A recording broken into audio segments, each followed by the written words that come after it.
Hey, coaches, welcome back. Coach E here.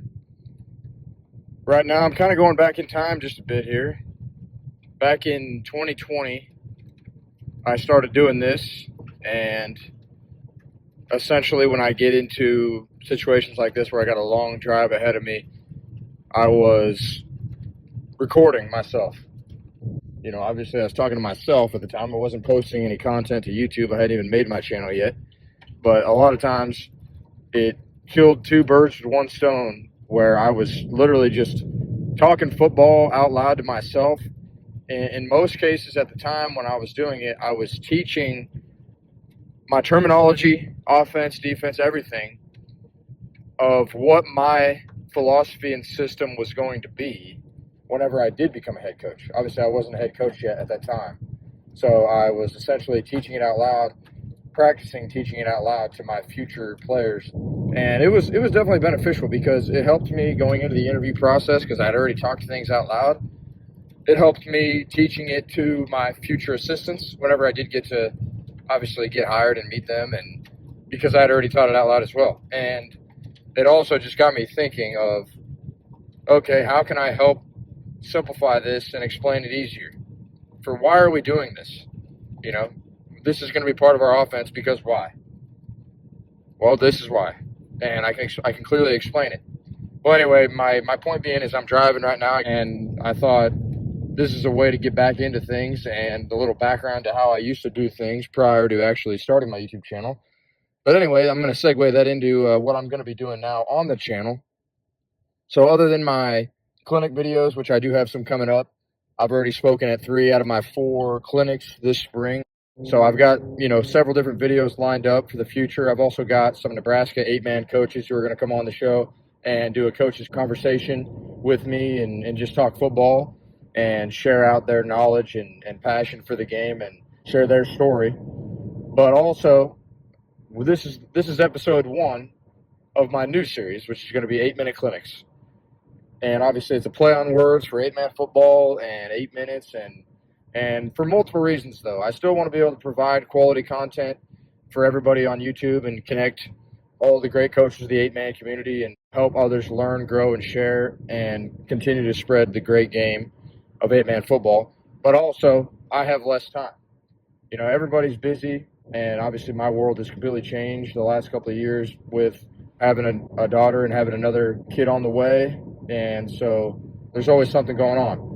And people are always busy. Everybody's got a million things going on at all times. So this is going to, again, kind of hit two birds with one stone, where I'll still be able to provide quality content videos and in a shorter amount of time. So 8 minutes, 8 to 10 minutes, somewhere in that range is the goal for the 8-minute clinics. And I'm also just going to transition right into my first topic. So my first topic is clinics. It's clinic season. So I just spoke at my 3rd clinic here this past weekend of the spring, and I've spoken on 2 different topics so far this spring. My first topic was coaching offense in the digital era and how I use digital media essentially to teach our players. And then I also transitioned it into using my digital playbook to also help enhance my play calling on the field. And I got into field zones and down and distance situations and some of my play calling philosophy and approach. And then this past weekend, I talked about my tiered play design. I talked on a Friday afternoon at the Missouri 8-man clinic, and then I talked about the same topic and presentation, tiered play design, at the Nebraska clinic on Saturday morning. Anyways, I'm only going over and reviewing those concepts and those topics to talk about clinic season. So, first of all, number 1, if you get the opportunity to speak, if somebody asks you to speak, I think that's an honor. That's a humbling, flattering feeling. Like, well, obviously these people feel that you're knowledgeable enough in some way to ask you to share, right? So number 1, you should be grateful for the opportunity. I think you should take it because I feel like everyone is passionate about something. Everybody is knowledgeable about something. I feel like 100% every football coach, and I'm talking 8, 11-man college everywhere, all the way up and down, can learn from somebody else. Everyone can learn from someone else. And my encouragement would be take the opportunity, do it. You're not going to get any better if you say no all the time, right? You got to experience new things. Get out there and try it. right along with that, number two, whenever you get the chance to speak, teach it how you teach it to your kids as best as you can.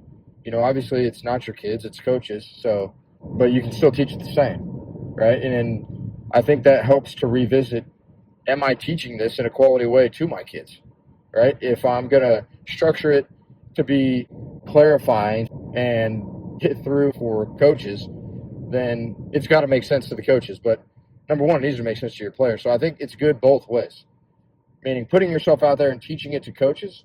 You can see right there, kind of going back to what I said, when I do all my teaching out loud when I'm on the drive, it's enhanced my teaching in person. And so I think this is a great way. You're teaching it to other coaches now, so that's going to help you teach it to your players in an even better way. So anyways, number one, be grateful for the opportunity, and then I say with that, take the opportunity. Number two, teach it. And then lastly, number three is show how your teaching applies on the field. I think that's the best way to approach clinics. And maybe, I might be in the minority on that, but that's the way I approach it. And then I've obviously carried that over into whenever I am presenting. I look at it from the viewer perspective of what are they wanting to see? Can they learn something from me? I'm going to find ways that I can teach this to help them learn something from me. And then I'm going to show you how it applies, how our teaching applies on the field, and how potentially you could take this with you. Again, visuals are huge for me. I've always been a visual learner, 100%, and I know our kids are today, and I feel like a lot of people in the world are too as well. And so, anyway, that's my approach to clinics. So there you go. Get out there in clinic season and learn something. And then if the opportunity presents itself in the future for you to present and to actually speak at a clinic, go for it. Don't be discouraged. Don't be afraid. Just do it. And you're talking football. That's all you're doing, talking ball. And that's going to wrap this up, you guys. Lastly, I just want to give all glory to God. I'm so blessed and thankful to be, first of all, to coach the game of football and impact so many and get to know and learn and interact with so many great people. And then lastly, just great health and a great family. I'm very blessed and thankful. All glory to God. And if you guys have any questions for me, feel free to comment down below in the comment section below or reach out to me, email, Twitter. Thanks, guys.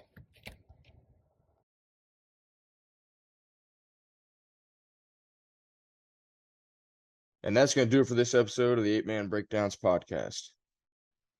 If you ever have a question for me, feel free to comment below on this video or follow and message me on Twitter at 8-Man Breakdowns. If you've learned anything or enjoyed the video, please click subscribe and check out some of my other videos right here. And as always, guys, thanks for tuning in.